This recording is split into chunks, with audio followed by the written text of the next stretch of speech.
Hey, what's up everybody? Today I'm going to be talking to you all about some games with the best story.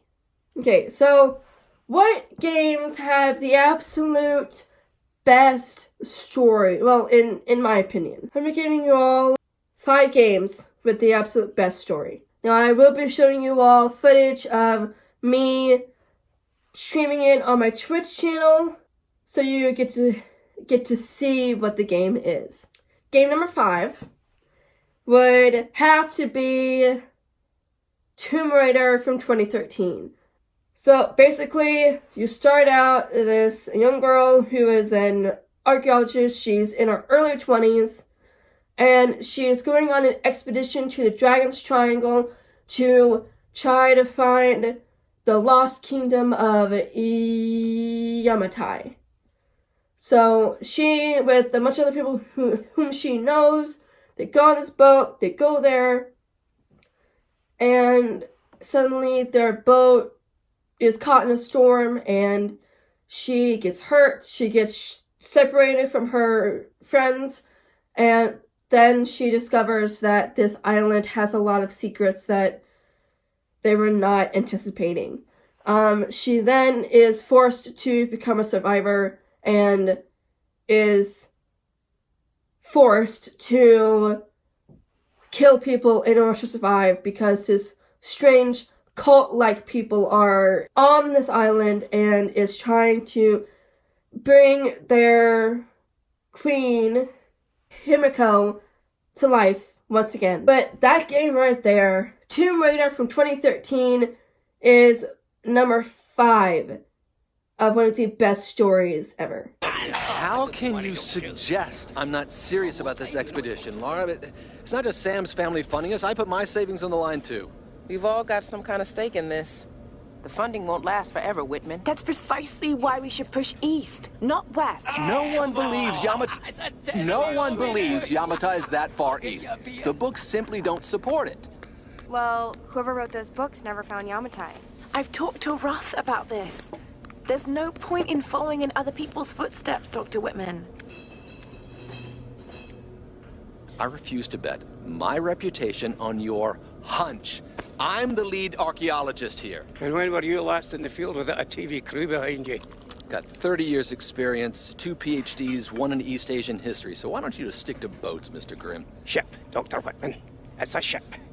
Don't need a PhD to know that. Going east will take us directly into the Dragon's Triangle. That's where we need to go. Lara, my little bird, I'd follow you almost anywhere, but that place has a bad energy. Bad storms, more like. Makes the Bermuda Triangle look like Disney World.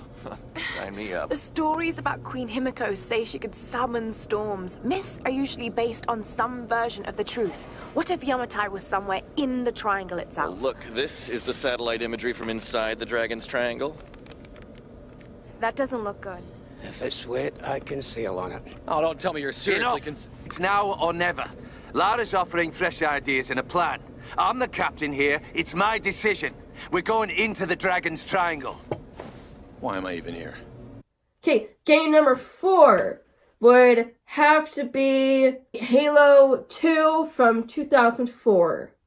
Now, I am showing you all footage from the Halo 2 anniversary from 2014 for the 10-year anniversary. But anyway, this game takes place with you continuing the Master Chief story and trying to stop the Covenant from activating the Halo rings and keeping them from the Ark and the control room, and it's just horrible. But now he has to deal with these 3 prophets.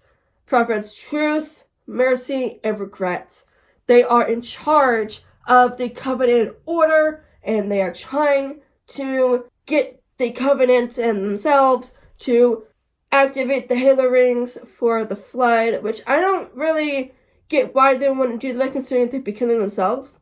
But anyway, but then Chief then has to go kill the prophets. Then hopefully the Covenant order will scatter because there's no one left in charge. But then also, this is why it's number 4, because then it switches from the Master Chief to this traitor turned awesome bodyguard, basically, for the prophets. the Arbiter.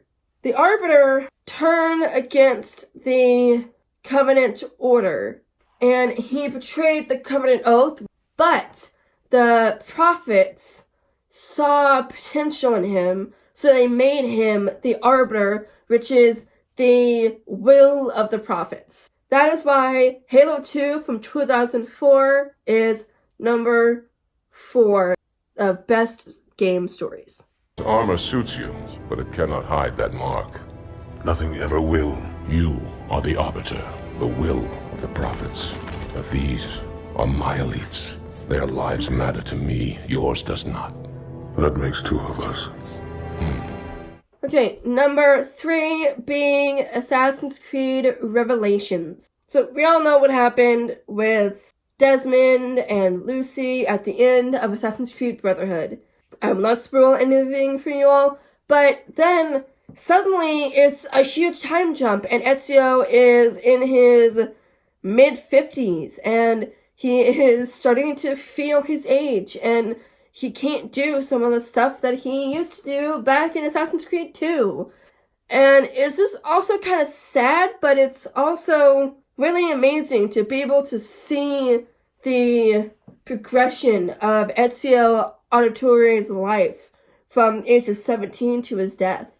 Then Ezio is trying to find Altair's library, trying to discover what Altair left behind for other assassins. Now, the Byzantine, which is just a fancy word for the Templars, are trying to find the keys to Altair's library as well, and trying to find what Altair left behind to try to use what they find to basically control everybody, and everybody loses free will and all that stuff. You all know that part of the story. But then Ezio, along the way, meets a bunch of amazing people, and one person whom he, spoiler alert, he marries. Now, sometime between Assassin's Creed Revelations and obviously before Assassin's Creed Embers. I love the fact that you can, throughout this game, use the keys to Altair's library and use it to relive a memory of Altair after Assassin's Creed 1, but all the way up to Altair's death. It is truly amazing. That is one of my favorite parts of Assassin's Creed Revelations. Tell your men to stand down! No! I am defending Mashaf! Would you not do the same? You corrupted everything we stand for and lost everything we gained. All of it sacrificed on the altar of your own spite. And you! You have wasted your life staring into that apple, dreaming of your own glory. That is true, Abbas. I learned many things from the apple. Of life and death, of the past and the future. Let me show you. Should anything happen to me, Claudia, should my skills fail me, or my ambition lead me astray, do not seek retribution or revenge in my memory, but fight to continue the search for truth, so that all may benefit. My story is one of many thousands, and the world will not suffer if it ends too soon.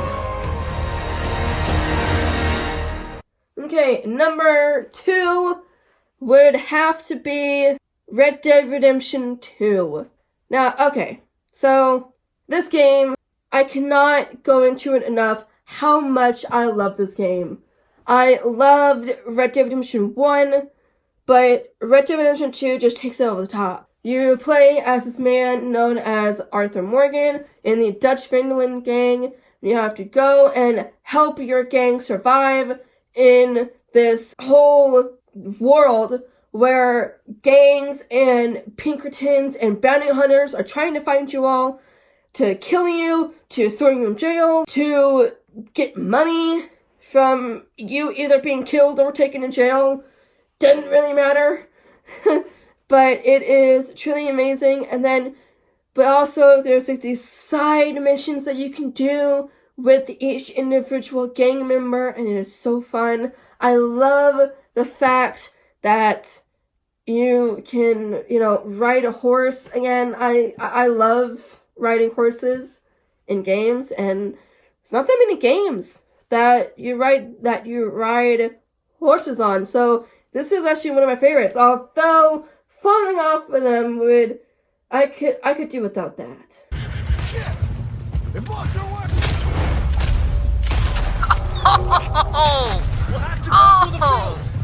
awesome!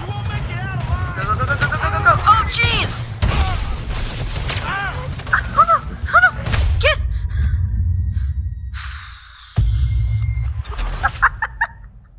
This whole category would not be complete without number 1 being The Last of Us. Oh my gosh.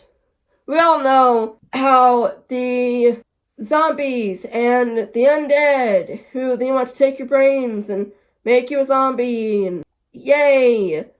But this takes it into a completely different thing in itself. This is not zombies.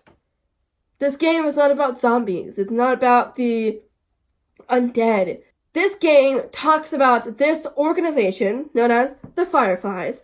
They created a virus, if you will, that changes people, but the game centers around this man known as Joel Miller. On his birthday, I don't know his age from the beginning of this game, but on his birthday, his daughter gave him a watch for his birthday, and then later on that night, while they were both asleep, his daughter, Sarah, woke up to a phone call from her uncle telling her that he needs to speak to her dad, which is his brother.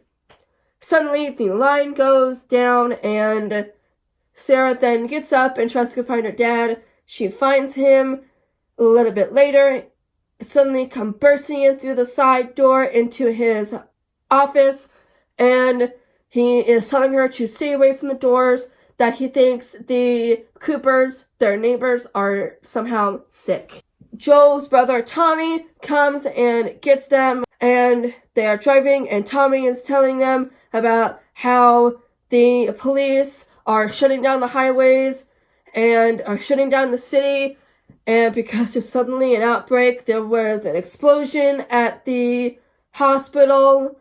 For some reason, there was a gas leak. Suddenly a bunch of people are just running from something. And then something happens which I will not ruin for you all. Then the game jumps 20 years into the future to you having to smuggle this 14-year-old girl to the Fireflies for some reason. And you don't know it yet, but something big is about to happen. Marlene set us up? Why the hell are we smuggling an infected girl? I'm not infected. No? Was this lying? I can explain. You better explain fast. Look at this. I don't care how you got infected. It's 3 weeks old. No, everyone turns within 2 days, so you stop bullshitting. It's 3 weeks. I swear.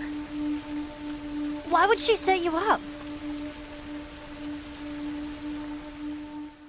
Okay everybody, hope you all enjoyed this video. If you all liked it, please give it a thumbs up to support my channel. Be sure to click the red subscribe buttons, and be sure to click the bell icon so you get notified whenever I post videos.